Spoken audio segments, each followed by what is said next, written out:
L'importance de savoir rebondir après un échec professionnel. Nous ne réagissons pas tous de la même manière lorsque nous devons faire face à des difficultés professionnelles. Certains vont ruminer, se laisser envahir par des émotions négatives, tandis que d'autres vont faire preuve d'une propension à se relever et à avancer encore plus fort. Dans ce cadre, on parle de résilience. C'est la capacité psychique d'un individu à surmonter un traumatisme ou un stress qui lui permet de continuer à vivre sereinement et faire face à l'anxiété ou à la dépression. Tomber pour mieux se relever. Les personnes dites résilientes considèrent que les échecs sont une source d'opportunités et de meilleure connaissance de soi. Voici 3 conseils pour essayer de devenir plus résilient. Prenez du recul et ne réagissez pas à chaud. Attendez d'être suffisamment au calme pour faire le point avec vous-même. Ce n'est pas parce que vous avez fait une erreur que toute votre carrière et vos compétences vont être remises en cause. Revenez sur votre erreur et cessez de ruminer. Vous ne pouvez rien faire sur ce qui s'est passé, mais vous pouvez agir sur votre façon de la regarder. Essayez de comprendre ce qui a dysfonctionné en vous posant les bonnes questions. Est-ce par manque d'information ? Par influence ? Par fierté ? Par étourderie ? Écrivez vos réponses et relisez-les de temps en temps. Entourez-vous de personnes positives et bienveillantes et ayez confiance en vous. Entourez-vous de personnes qui sauront trouver les mots justes pour vous aider à prendre le recul nécessaire et vous conseiller de la meilleure manière possible. Demander de l'aide n'est pas dégradant, au contraire. Je ne perds jamais. Soit je gagne, soit j'apprends. Nelson Mandela. Gardez toujours à l'esprit que rien n'est insurmontable. L'échec n'existe pas, il y a toujours une morale à en tirer. Changer les codes, c'est aussi s'adapter.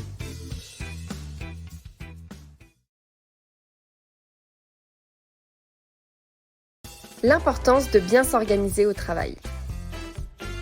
Que ce soit dans votre vie personnelle ou professionnelle, il est important d'apprendre à bien s'organiser. Cette discipline a une influence directe sur votre productivité, mais surtout sur votre niveau de stress quotidien. La récurrence, la stabilité et la régularité font partie des recettes pour y parvenir. Ça paraît simple, mais nous avons tous des pics de motivation qui sont, malheureusement, souvent éphémères. Pour réussir, nous vous conseillons d'adopter la méthode To-Do List. Si vous vous faites une liste des tâches à réaliser, ça vous permettra de vous fixer des objectifs concrets à court terme. Vous pourrez alors suivre efficacement l'avancement de votre travail. Voici 5 bénéfices à adopter la méthode To-Do List. 1. Elle vous facilite la gestion de vos priorités. 2. Elle vous permet de vous libérer l'esprit. 3. Elle vous aide à mémoriser et ainsi à passer à l'action.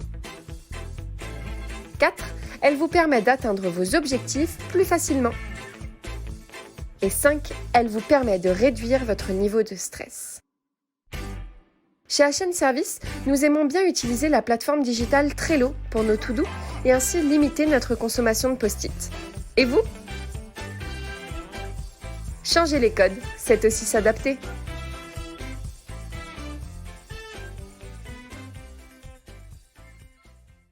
L'importance de penser positif dans sa vie.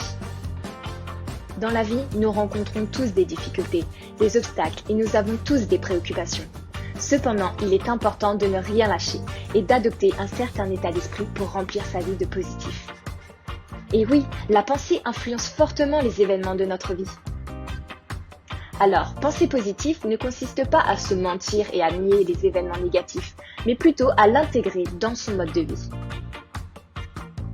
Voici 4 conseils pour vous aider à adopter ce nouveau mode de vie. Soyez optimiste. Pour faire de la pensée positive une habitude, il faut essayer de voir le bon côté des choses. C'est un moteur dans la vie en règle générale.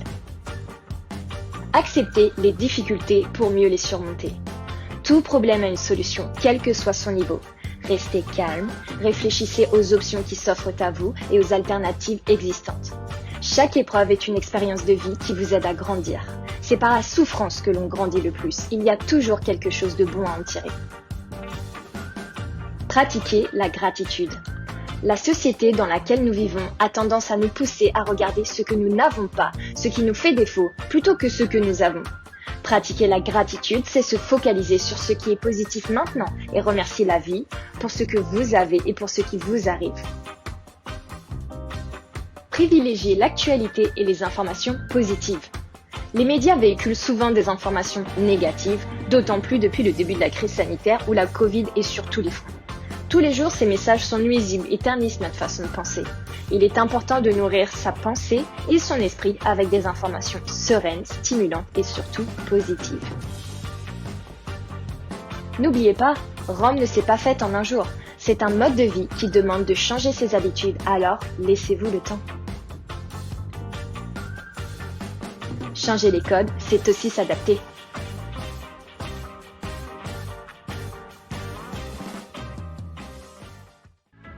L'importance de bien se connaître pour mieux se comprendre. Votre collègue est fâché et vous ne comprenez pas pourquoi. Votre manager ne vous laisse pas parler lors de vos réunions. Vous ne comprenez pas votre client. Il est important d'adapter votre discours et votre attitude selon votre interlocuteur. Pour mieux se connaître et ainsi mieux se comprendre, adoptez la méthode des 4 couleurs, aussi appelée méthode DISC. Il s'agit d'un test auquel il faut répondre spontanément. Grâce à vos réponses, vous allez identifier votre profil et mieux cerner votre personnalité. Dominant, influent, stable, consciencieux. Ce résultat est basé sur 4 couleurs, rouge, jaune, vert, bleu. 80% des personnes ont 2 couleurs très marquées. Quelles sont leurs significations ? Le rouge, dominant. Vous avez besoin d'action et aimez relever les défis. Votre avis est primordial. Il est impensable de lâcher du terrain. Mais vous avez aussi tendance à parler plus que vous n'écoutez. Le jaune, influent. Vous aimez divertir les autres. Avec vous, les autres ne s'ennuient jamais. Vous adorez la convivialité. Toutefois, vous avez tendance à être plus dans la séduction pour convaincre le plus grand nombre à vous suivre. Le vert, stable. Vous n'aimez pas blesser les autres et êtes plutôt compréhensif. Vous êtes à l'écoute de tout le monde pour éviter un maximum les conflits. À la différence du dominant, vous écoutez plus que vous ne parlez. Le bleu, consciencieux. Vous n'accordez pas votre confiance facilement et êtes assez prudent. Vous êtes coopératif tant que tout le monde se conforme aux règles et vous appréciez que les gens soient précis. N'hésitez pas à effectuer le test une seconde fois pour voir l'écart avec votre personnalité naturelle et celle que vous affichez dans le cadre de votre travail, face à vos collègues et à votre manager. Changer les codes, c'est aussi s'adapter.